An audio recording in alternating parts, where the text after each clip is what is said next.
Hello, everyone. Welcome back to the English Learning Podcast. I'm your host, Jason. And I'm Julia, your co-host. We're so glad you're joining us today for another exciting and brainy episode. Ooh, brainy. That's a good word to use today because we're diving into something a little deeper than usual. That's right. Today we're talking about the science behind thinking in English. What's actually going on inside your brain when you start thinking in a new language? You might be wondering, why does it feel so hard to switch your thoughts into English?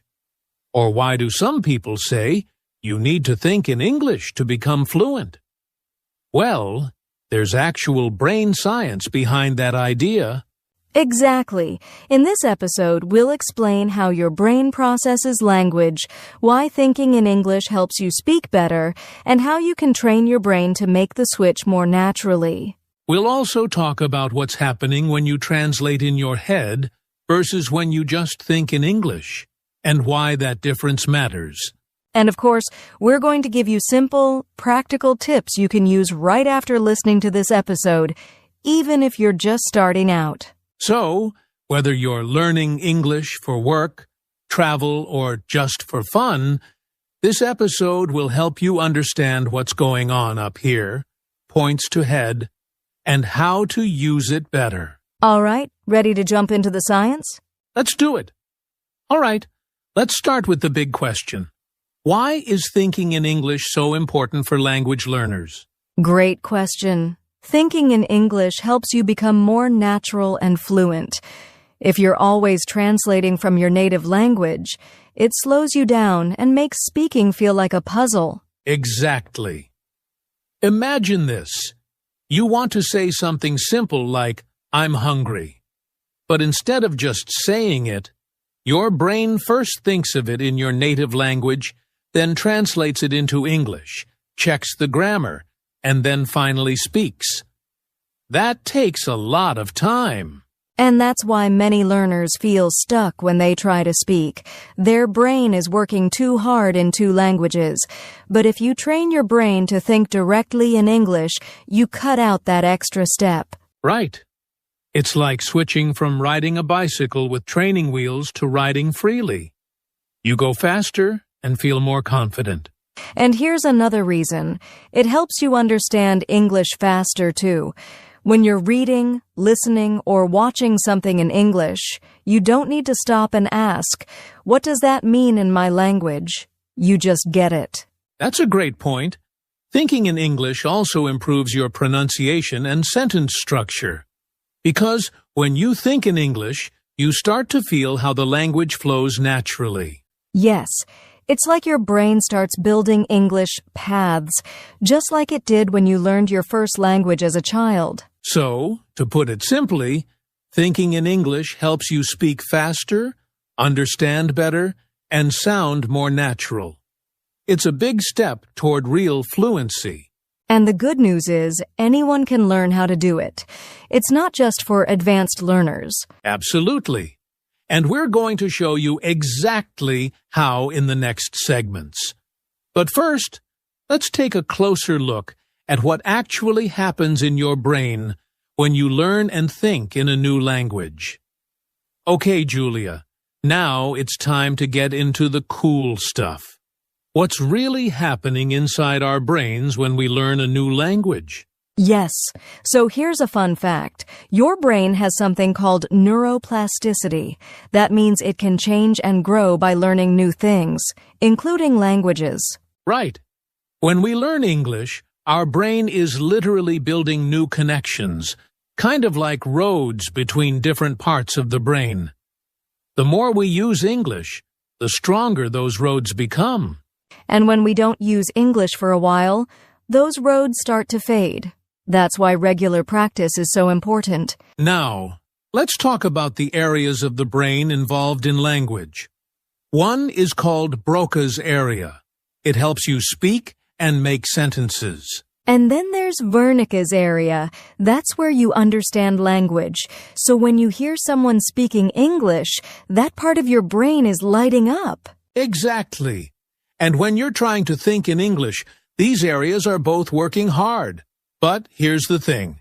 If you're translating from your native language all the time, you're also using a third part of your brain that's connected to memory and translation. That slows everything down. It's like trying to drive through traffic instead of taking a fast highway. Yes, but when you train your brain to think directly in English, you're building a direct route. No traffic, no translation, just smooth thinking. It's also important to know that your brain loves patterns. That's why it's easier to remember things like sentence structures, common phrases, and word combinations if you hear or use them often. Like when you always hear, "How are you?" or "I'm fine, thank you." Your brain recognizes that pattern and stores it.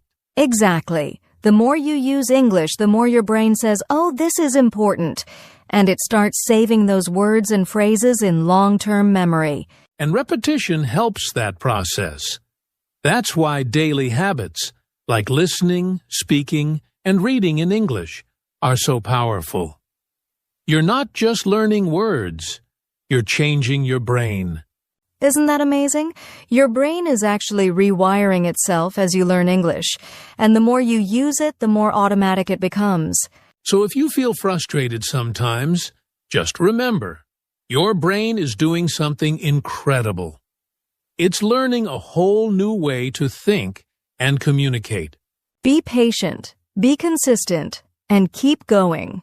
You're not just memorizing vocabulary, you're building a new language system inside your brain. And that system is what will help you think in English, speak more fluently, and understand more naturally. So now that we know how the brain learns language, let's talk about something every learner experiences: switching between languages in your mind. Yes, this is a big one. Most learners start by thinking in their native language and then translating into English. That's totally normal in the beginning, but it can become a problem later. Exactly. When you switch from your native language to English, your brain actually has to pause and do a lot of work. First, it thinks of the idea in your own language, then it searches for the English words, then it checks grammar, and then it lets you speak. Whew, that's a lot of steps. No wonder it feels slow and tiring sometimes. Right? Your brain is juggling two languages at once, and this constant switching uses more mental energy and often leads to mistakes or hesitation. Here's where it gets interesting. Scientists call this code switching, and while it's a useful skill, doing it all the time can hold you back from thinking naturally in English. So the goal is to reduce that back and forth switching. We want your brain to process English directly, without needing a translator in the middle. That's when you start to feel fluent. You hear English and you just understand. You want to say something and it just comes out in English, without thinking in your own language first. And it's not just about speaking. It also helps with listening, reading, and even dreaming in English. Have you ever had that experience? Oh, yes. The first time I dreamed in another language, I was so surprised. But it's a great sign. It means your brain is starting to live in that language. So switching between languages is natural at first. But our goal is to make English the default setting in your brain when it comes to thinking, speaking, and reacting. And don't worry, it doesn't mean forgetting your first language. Your brain is smart enough to hold both. You're just choosing to use English more automatically when it's needed. Exactly. Think of it like switching apps on your phone. At first, it takes time to move between them. But after a while, your fingers just know where to go. Same with your brain. It becomes faster and more confident the more you practice using English without switching back and forth.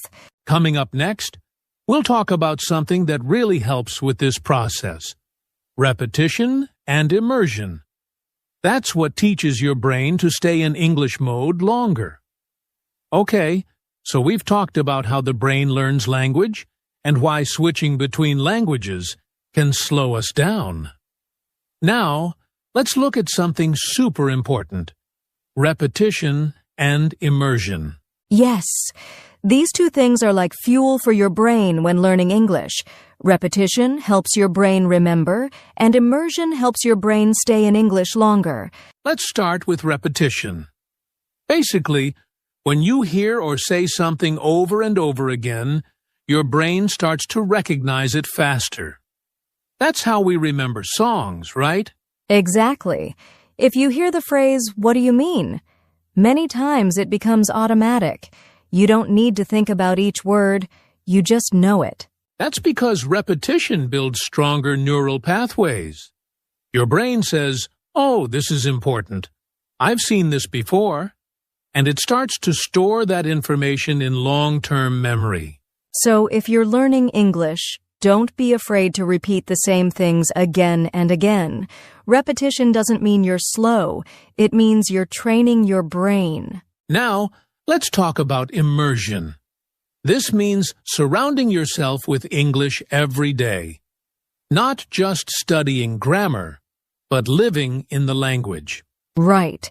You don't have to travel to an English-speaking country to do this. You can listen to English podcasts, watch YouTube videos, change your phone settings to English, or follow English speakers on social media. And the best part? When your brain sees or hears English all the time, it starts to think in English without you trying so hard. It's like when you move to a new city. You get used to the streets, the shops, the signs. It becomes familiar.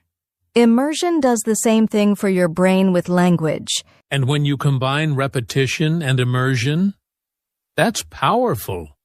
For example, if you watch the same short English video every day for a week, you'll understand more each time, and your brain starts predicting what's coming next. That prediction is key. It means your brain is no longer translating. It's thinking ahead in English. That's how fluency starts to form. So remember, don't just study English. Live in English. Hear it, see it, repeat it. That's how you train your brain to think faster, smoother, and more confidently. And you don't need hours. Even just 10 to 15 minutes of daily repetition and immersion can make a big difference over time. Absolutely. It's about consistency, not perfection. And the more your brain is exposed to English, the more naturally you'll start thinking in it. So far, we've talked about how your brain learns language, how switching slows you down, and how repetition and immersion help. But now let's get to the heart of it. How thinking in English actually improves your fluency. Yes, and this is such an exciting part. Fluency isn't just about speaking quickly. It's about speaking naturally, confidently, and without stopping to search for every word. Exactly. When you think in English, your brain starts doing what native speakers do. It pulls out words and phrases automatically, without translating or pausing. Let me give a simple example. Imagine you're in a shop and you want to say, "How much is this?" If you're thinking in your native language, you might stop, translate it in your head, then say it. That takes time and confidence. But if you've trained your brain to think in English, that phrase just pops out. Quick, easy, natural.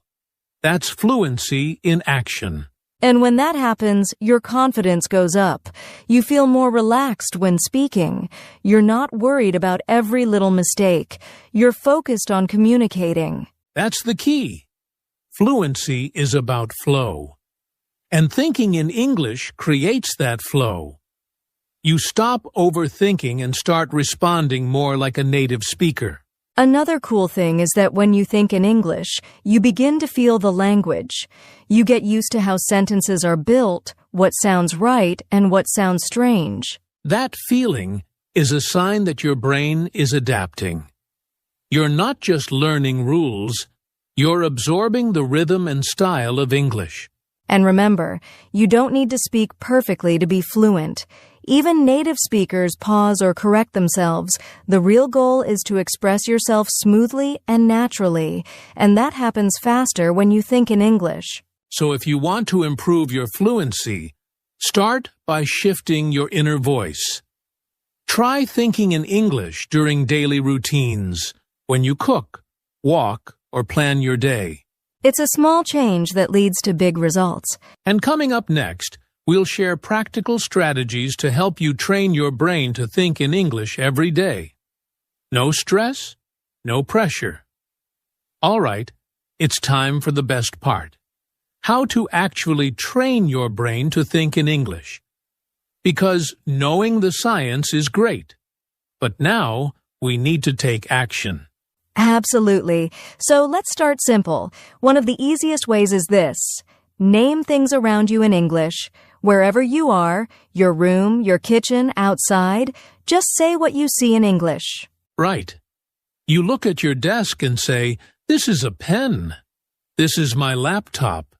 I'm sitting on a chair." It seems basic, but it builds that habit of using English in real time. And here's another powerful one. Speak your thoughts out loud in English, even if you're alone. For example, say I'm hungry. I think I'll make some tea. It's a little cold today. It's like talking to yourself in English. And that's not weird. It's smart. You're helping your brain stay in English mode.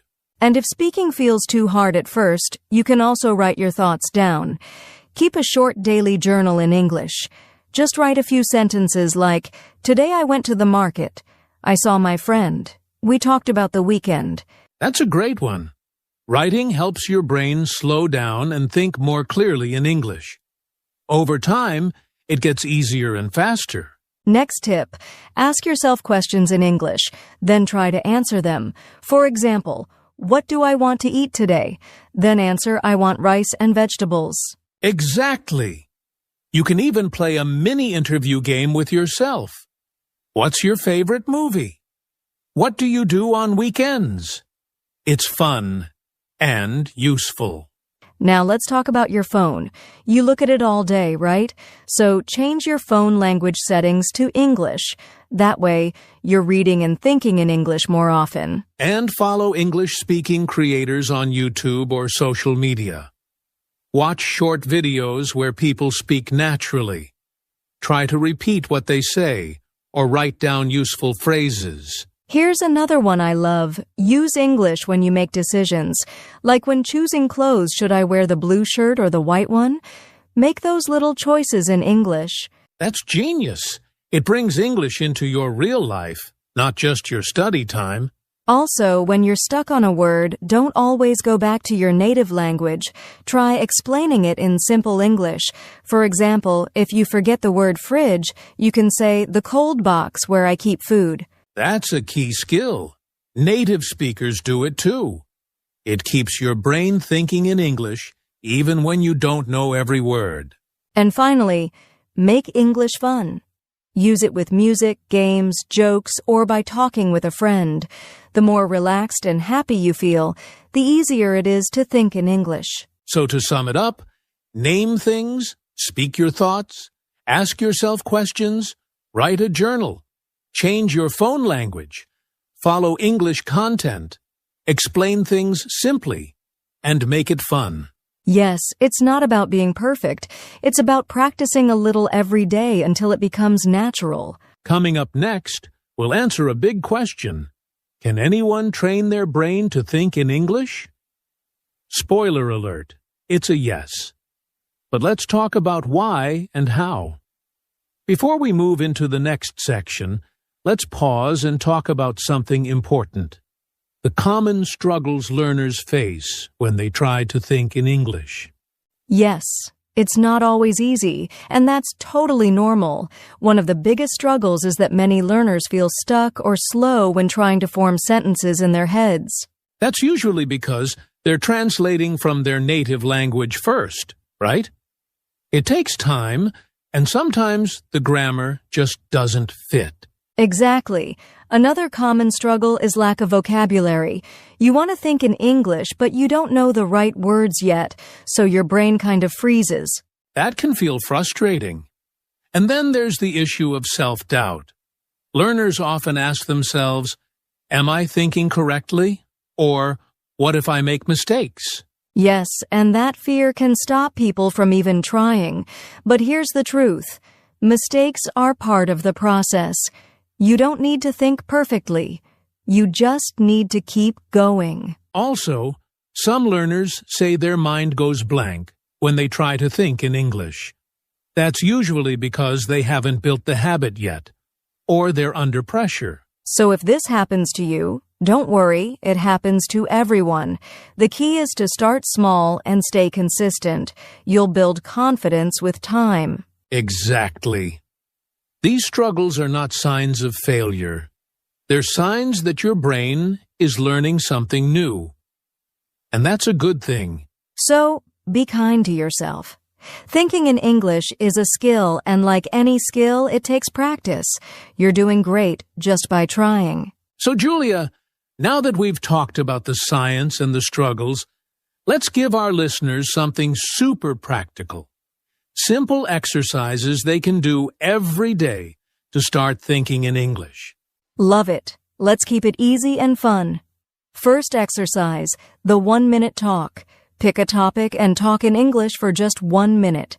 It could be my favorite food, what I did today, or even what I see in my room. That's a great one. And it's okay if you pause or make mistakes. The goal is to keep your brain in English for just 1 minute. Exactly. Here's another one, the mirror exercise. Look in the mirror and describe your feelings or your plans for the day. Like, I'm feeling a little tired today, but I have a lot to do. I love that. It helps you build confidence because you're practicing face-to-face with yourself. Third one, mind labeling. As you move through your day, name things around you in English. For example, I'm opening the door. Now I'm brushing my teeth. This is my jacket. It sounds simple, but it really works. You're training your brain to narrate your life in English, even for everyday actions. Here's another fun one. Question of the day. Every morning, ask yourself one question in English, like, what do I want to eat today? Or what makes me happy? Then try to answer in English. That builds your thinking muscle every single day. And for learners who like writing, daily journaling is powerful. Just write 3 to 5 sentences each evening in English. Nothing fancy. Just real thoughts. And the last one, 5 words a day. Learn 5 useful words or phrases each day, and then try to use them in a sentence, either in your head or out loud. Simple, short, and effective. These small exercises, done consistently, help shift your brain into English mode. And that's where fluency begins. So choose 1 or 2 exercises and make them part of your daily routine. You'll be amazed at how quickly your thinking starts to change. Coming up next, we'll wrap it all up and share some final encouragement to keep you going on your English journey. Wow, Julia, we've covered so much today. The science, the challenges, and practical tips to help everyone start thinking in English. Yes, Jason. Remember, thinking in English is a skill anyone can learn. It just takes time, patience, and daily practice. If you keep trying, even just a little bit every day, you'll see progress. Your brain will get faster, your confidence will grow, and speaking English will feel more natural. So don't give up. Every step forward is a step closer to your English goals. Thanks for listening, everyone. Keep practicing, keep thinking in English, and we'll see you next time.